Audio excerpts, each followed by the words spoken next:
Hello? Yep. Nope. No, I can't talk right now. Nope. I'm actually filming a Duckfeet video, so I'm gonna have to let you go. All right, bye. Hey, what's up, gentlemen? Hey, welcome back to the channel. Friends, I am excited today. We have another fun boot. This is the Duckfeet Roskilde. Now, I sound like a broken record because I always say I'm excited about the next boot, and that's because I really love what I do over here. What do you say we get right into these boots? Now, I did buy these boots myself. I want to let you guys know right out the gate, but whether I bought them or a company sent them out to me, I want to let you know that I'm going to give you the same straightforward review every single time. So friends, they have some 13 different colors on the website, and I wanted to go classic, original. So that's what this is. That's what I see the most of.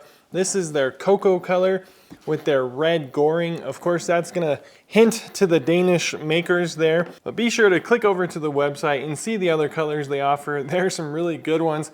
In fact, I almost went with the standard cocoa that has that brown goring instead of the red, or they have a neat brown color, and then this forest green color really caught my eye. So the most notable thing about these shoes, of course, is gonna be the shape. However, it's in the name Duckfeet, so it's kind of what you expect. They aim to fit the shoe around the natural shape of the average foot, making them greater for wide feet and those who want their toes to splay out nicely. Now be sure to stick around long enough in the video to hear about my sizing experience. Being winter here in Colorado at the time of filming, you may want to check out some of their winter boots or start thinking about what you'll be wearing come springtime.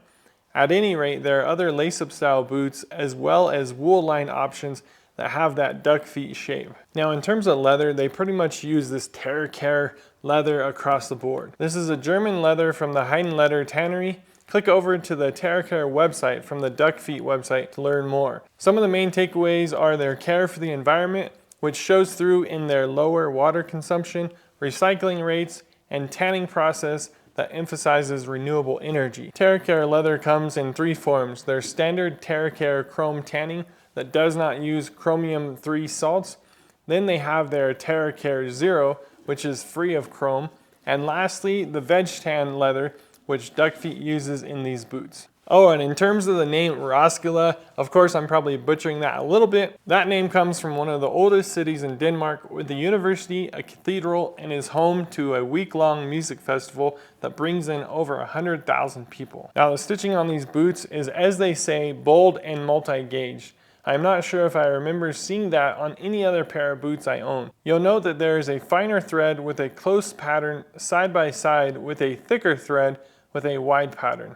Now getting into the insole and the midsole of the boot, they do have this half heel liner. I was able to take mine out. It had a little bit of glue on there. At some point I may end up gluing it back down in there. Now under that is veg tan midsole, which will mold to your feet after time. You can see it protruding out as this boot is made of stitched down construction. There's not a shank in this boot and also no arch support. This is designed to have a flat footbed, though it is not a zero drop boot due to the heel on it. It is considered, however, to be closer to that class of low drop in that from the heel to the ball of the foot, it's a minimal drop, but you can definitely see that there's a heel there. This is the kind of boot that is getting talked about in discussions when people are transitioning from kind of regular profile shoes to that flat foot zero drop design. So I did mention that this boot is a stitched down construction. If you're new to that idea, basically the outer leather is folded out, and then the stitch that you'll see on top here is actually stitched through the outer material into the midsole. The midsole is the same piece that we're standing on that I said is gonna mold to your feet after time. That piece there you can actually see protruding out, and then below that you'll have the outsole glued on there. Some companies, this is Nick's Boots, it's again a stitch down construction. They're going to have the same situation going on where the leather's flared out. This is stitched to the midsole, and then on a lot of these you'll see it stitched all the way out to the outsole through the whole piece. This one stops short, it's stitched through the upper and then into the midsole. You'll notice there's no stitching coming out the bottom. That's what they do on these guys. So if a cobbler wanted to resole these for you, he's just going to take a knife and cut off that outsole, and then you and him will decide what kind of material you want to put on the bottom. Maybe another crepe wedge, maybe something else, and then they'll glue that and press it back on. So no stitching coming through on these guys. In terms of the outsole, Duckfeet uses an Italian crepe rubber. This is my first crepe rubber outsole yet, and I'm definitely digging it. All the materials for this boot are sourced in Europe, and the boots are finished in Poland. So it's a Danish boot left in the hands of the Polish. Going back to the insole, I want to talk about some options. So we talked about it not really having any arch support at all and being a relatively flat across the bottom there. You can get some insoles, Dr. soles or something like that. Sometimes those have an arch built into them and then a plastic shank even. I got these guys from Duckfeet. They're wool, and originally, due to the sizing, which we'll get into a lot more in a minute, these guys I was thinking were gonna be a little bit too big. So I got these from them just knowing it was gonna be made perfect for this boot, have the right shape, because I saw that these don't have removable liners in the first place. I usually like to have some kind of removable liner to trace it. I thought, why not just get the exact right thing from the company? It turns out I'm probably not gonna need these anytime soon, but this is another option if you want a little bit more protection. I'll get into the kind of the break-in process in a little bit, but just to allude to that, you know, there's not as much underfoot as some boots, so a little extra padding would maybe make you feel a little bit closer to a pair of Nikes or something you might be coming from if you're new to boots. If you have other boots like Red Wings or something like that, this isn't gonna feel that different for you, but you will notice kind of rocks and different transitions in different type of terrains that you might not notice in other situations. So in that leads us over to sizing. Now let me take us back about a month and a half ago when I got my first pair. So in terms of sizing on this original pair of the Duckfeet boots that I got, I went with a size 45. So how I got there was I used their AI technology on my phone. So as you're going to purchase the boots, you can click through, and as you add them to your cart, it has a sizing option where you put in your typical average size boot, and then you place a credit card on the floor, you put your feet there, and then you hover over it with your phone, and it's measuring your feet, and with that original measurement that you put in, it pumps out a number that they want you to wear. So that led me originally to a 44 because I put in size 11. On average, most of my high quality leather boots are size 11. Now I'm a size 12 on a Brannick device, so I often wear either 11s or 11.5s. I knew that felt a little uncomfortable, so then the next time I did it, I put in my average boot size as 11.5. At 11.5 with the scan, it put me to a 45. With the 45, as I got it here, it's too small. So I put my feet in the boots, and of course, my toes were crunching, just uncomfortable. I couldn't bear it, especially my left shoe because that foot's a little bit longer. And then I placed my feet on the floor on top of these liners, and you can really see just how small these boots are on me. Now I bought the liners because through that process, when they originally put me out of 44, I thought that maybe the 45 would be a little roomy, and that's why I bought the liners. Not because I felt like I needed them for comfort or anything, but just in case if it was too big, I wanted to make an account for that room. And I thought, what better than to use original Duckfeet liners themselves. So I'm shipping these off, and I'm getting the 46. I'm excited to see how those fit. So back to current day, and here we are. I've wore these for over a month, and they are well broke in now. Now, a couple things on the break-in to note. Typically, my left shoe is a little bit tighter. That's because my left foot is a tad bit longer than my right foot, but on this boot, it was the right. So what that tells me is that during the lasting process, this was probably built just a little bit small. And so I looked it up, and they don't really build this on a particular last. They just go into details about it being a wide toe box. And that comes up a little bit. So what they recommend is to take some conditioner and put it on a hot spot. A hot spot is somewhere where your foot is hitting. Typically people have it on the side of their foot, on the toes, different areas. And then you're going to kind of massage it. So you're gonna put conditioner on there and massage it. Now these boots are gonna take all kinds of different conditioners, but I did go ahead and buy their kit as well. So I bought the boots, I bought the kit, and I bought the liners. I went all out on Duckfeet. So that tells you something, guys. I'm excited about this brand.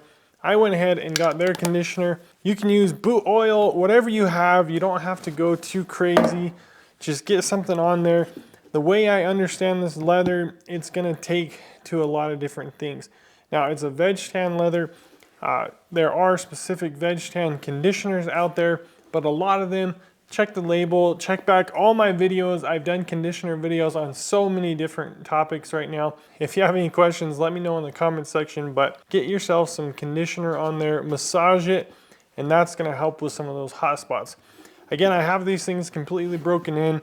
Talked a little bit about them being a little bit less underneath than some shoes. There's not going to be the arch support. There's not going to be a steel shank. So they're trying to get to that really natural kind of easy come, easy go profile. And I think it's working for me. You know, some guys use this as their daily runner. For me, you can see I'm constantly breaking in all these Pacific Northwest boots and stuff like that. So this might be something that I wear casually, you know, weekends, evenings. I love Chelsea boots. You're gonna see a bunch more Chelsea boots moving forward just because I can slip them on and off. I go in and out of my camper, in and out of the house, just run and gun lifestyle. It fits me really well. So I'm gonna keep going with these. Make sure and subscribe and hang back because we'll do the conditioning video. I'll do this soon actually. They're gonna need cleaned and conditioned. I'll do that video. And then hang back for the 1 year review as well, because we'll get into a lot more of how they wear and how they're doing after a year of time. And I'll tell you, these boots will pretty much go with anything. I've wore them with button-down shirts, t-shirts. I wear them casually, like I said. This right here, what I have on now is the Canadian tuxedo. I got a denim shirt and some blue jeans on. This looks good with that setup. You can go out in all kinds of different, you can wear these in shorts. I think they would look good in some chinos or khakis. You know, just play with it a little bit, and I think you got some flexibility. They're not a dress boot by any stretch. It's a very casual boot, especially the look of it. I think a lot of stitch down stuff leans more towards casual or work. Stitch down gets kind of wide. When you see dress shoes, you get Blake Goodyear stitch, and it's tucked in, and it's nice and tight. So this always gives off a bit of a casual, sometimes goofy look to it. The crepe sole is doing awesome. I got another boot with this coming soon. So I guess I'm getting into that here in 2026. But this boot, you know, is going to stay in my collection for a long time. We got a long life with this. I'm an open book on this. Let me know if you guys have any questions or comments, or if you have any of their other models, the lace-ups or something. I'd love to know what you think about that. Again, they have some of the wool-lined boots. Wintertime right now in Colorado, I wish I would have got that. I was thinking long-term, and I might be going to Florida soon, so I was thinking a little bit different than just wintertime. But again, I need a few more winter boots, especially some casual options. So you might see some of those lined boots on the channel at some point, but we'll see how that goes, guys. All kinds of boots coming down on the channel, a bunch of really good stuff to stick around for, to subscribe for. I noticed not all of you guys are hitting the bell. There's a bell notification. Hit that bell, then you'll get notified specifically every time we put a video out. That's gonna help me, of course. There's a link to these boots down in the description. When you click over, it doesn't cost you any extra. It just tells Duckfeet that these videos and collaborations are working. And I'll tell you what, I get a kickback, and that's gonna help me build out my dream of continuing to do this. Like I said in the intro, I really do enjoy every single video I put out. It's just a blast for me. Until the next video, friends, God bless you. And hey, don't forget to give your boots some love from time to time. If you like this one, we got a bunch of content just like this. Check out the channel. We have everything in playlists, anything from more men's boots to menswear. Check back often. We got a bunch of great stuff coming up on the channel. Till the next one, God bless, and we'll catch you then.